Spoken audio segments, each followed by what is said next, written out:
Alright, kiddos, I'm going to do things a little bit differently today. I'm going to try to get y'all through a good bit of the notes since yesterday was kind of messed up a little bit. Basically, guys, let's continue talking about the causes of the American Revolution. Alright, basically, guys, when we look at the American Revolution, remember, the colonists are starting to become very unhappy with the King of England.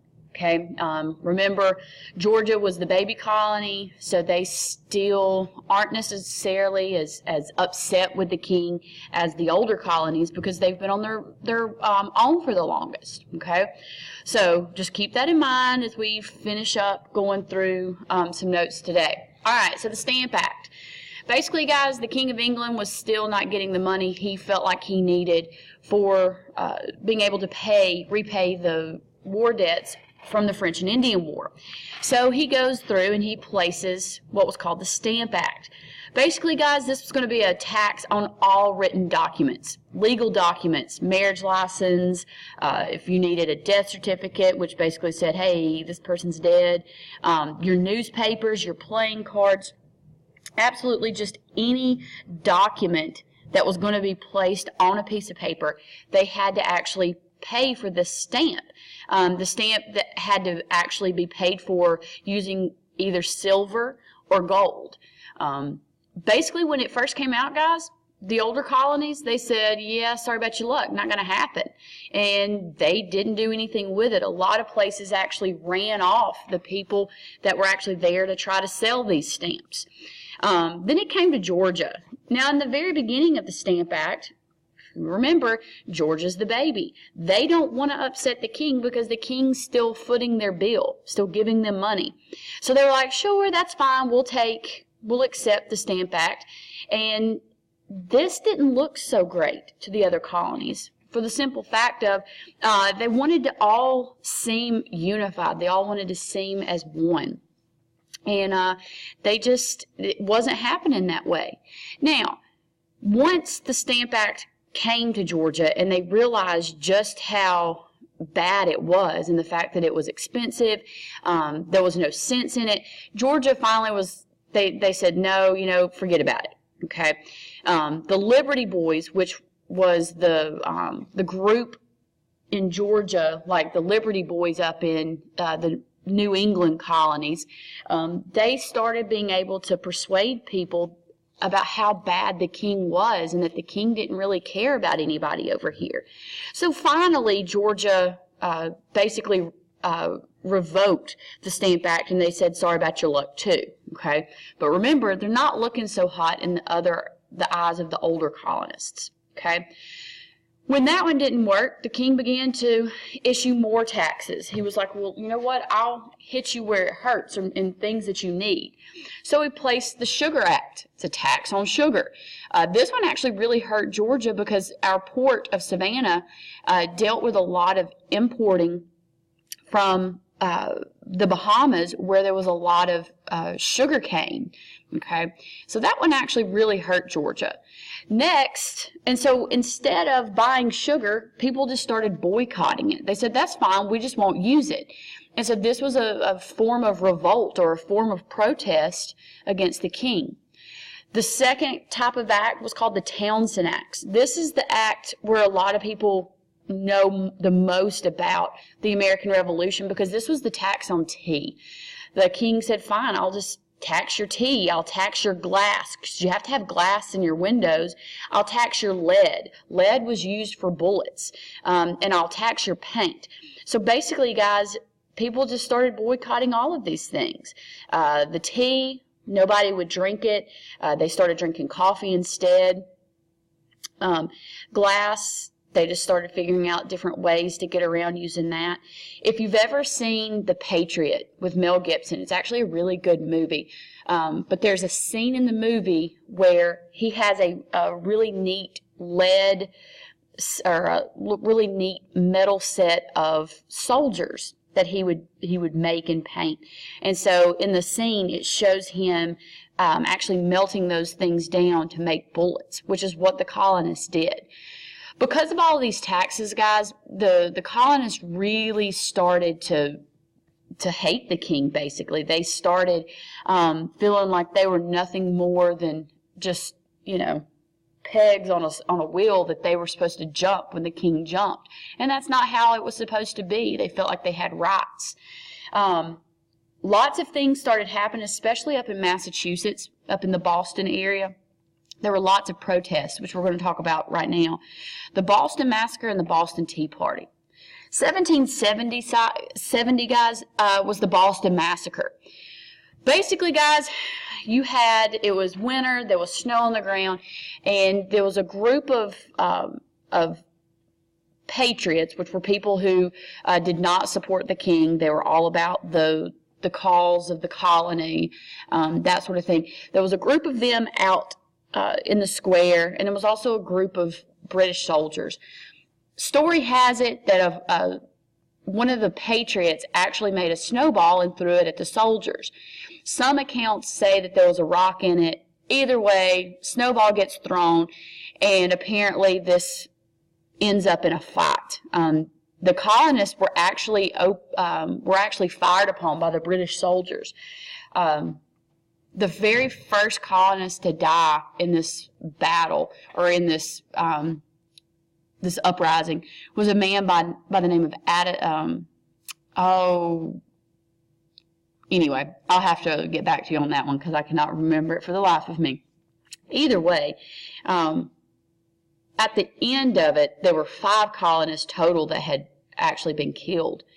If you look at the newspaper right here to the right of the screen, you'll see here's the colonists, here's the British soldiers.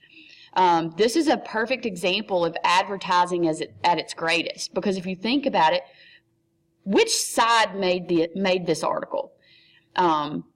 Which side looks the best? Which side looks like they're in the wrong or in the right? Basically, guys, this is what came out in the Boston newspaper, and it shows the mean old British soldiers firing upon all of these just innocent bystanders. Okay, this led to a lot of anger in the colonies because they just felt like they were just being used again. Several years later, you have the Boston Tea Party. Okay, remember that they'd placed this tax on tea. The king had even said, well, look, I'm going to send all this tea to you, and if you buy it, the taxes won't be as much, but you'll get your tea. Well, the colonists again said, look, we don't care what kind of tea you're sending us. We're not going to do anything for you because you're not doing anything for us. So in 1773, a group of Sons of Liberty actually dressed up as natives and boarded one of the ships and dumped about $1 million worth of tea into the Boston harbor. Now, if you can imagine the King of England, who's already broke as it is, and then had $1 million worth of tea just ruined, he was really upset, okay? This is what leads to what we call the Intolerable Acts. Now, the Intolerable Acts did not all come out at the same time. They came out actually over a series of years. But some of the things that it did was, one, it closed Boston's ports. Boston's ports brought money in to Boston, and so if you closed them down and only allowed the British soldiers and only allowed the people who were loyal to the king to use them, the colonists weren't making any money, and so he felt like this would hurt them. He also said there's going to be no town meetings in Boston, which basically meant you had to go and ask the governor for permission before you could meet. They were trying to shut down the Sons of Liberty from spreading their thoughts to the other colonists and trying to, keep this at a minimum instead of it really getting out of hand. Did this work? No. They just found their ways around it. Okay. After the Boston Massacre, of course, the colonists felt like these soldiers should be tried there in the colony. But the king, of course, was not about to have his men tried by the colonists. So he also passed a part of the law that said that British officials would no longer be tried in colonial courts, but instead they would just be brought over to the British courts to be tried. Obviously, that's a way to make sure that his soldiers were taken care of. Several years after the Intolerable Acts came out, he actually added another rule to the Intolerable Acts, and it's called the Quartering Act. Now, the Quartering Act is going to be the one thing that's truly going to get to Georgia and get to the Georgians and really make them upset. The Quartering Act said that colonists had to allow British soldiers to stay in their home. So basically, it's like you're sitting at home watching TV, playing your Xbox, and all of a sudden you've got 15 soldiers at your door. And by law, you have to let them stay there, which means you have to feed them. You have to take care of them. Okay? This, to the colonists, was an extreme damper on their rights and on their privileges, is what they felt like. And so this really started to make the majority of colonists, who weren't mad to begin with, really mad now. Okay? So all of these acts started to get passed, and the colonies, some of the leaders in the colonies started saying, you know what, we really need to meet together. We need to meet, we need to get on the same page, because this is going to end up being bad for us if we don't have a plan. So every one of the original 13 colonies, except for Georgia, sent representatives to Philadelphia, Pennsylvania, to meet at what they called the First Continental Congress. At this Congress, guys, they basically were talking about, you know, the bad things that were going on and what they needed to start doing. But without Georgia there, the colonies weren't on a unified front. If you see all of these other colonies in one area and everybody's trying to take up for each other, but Georgia's not there, they look at Georgia almost like they're a traitor. They're looking at them like, listen here, you big baby, y'all need to get on board. Either way, Georgia didn't send a representative to the First Continental Congress. Now, they did have somebody there to kind of see what was going on, but he was not participating in the discussions. He was basically there so he could let Georgia know kind of, what the other colonists were feeling, okay? So Georgia did have a body there, but they were not there as a representative to give any insight on being a unified front against the king. Basically, guys, this is what started coming out. If you see this snake, okay, SCNCV, M, NJ, P, NW, or NY, and NE. If you hadn't figured it out, all of these are the colonies. South Carolina, North Carolina, Virginia, Massachusetts, Pennsylvania, New Jersey, New York, New England. Okay? Join or die. If you think about it, guys, if you're trying to stand up for something or trying to stand up for a cause, if everybody is not unified, your cause is not going to work. And so that's basically what the other colonists were saying, was like, look, Georgia, you're basically leaving us out here to die if you don't join in. Finally, guys, after the Quartering Act was passed, after Georgia finally started to feel the effects of not having the support from the king, they said, you know what, maybe it's time. And so Georgia finally said, look, we're all in. Let's get this thing going. Let's get the ball rolling. Okay?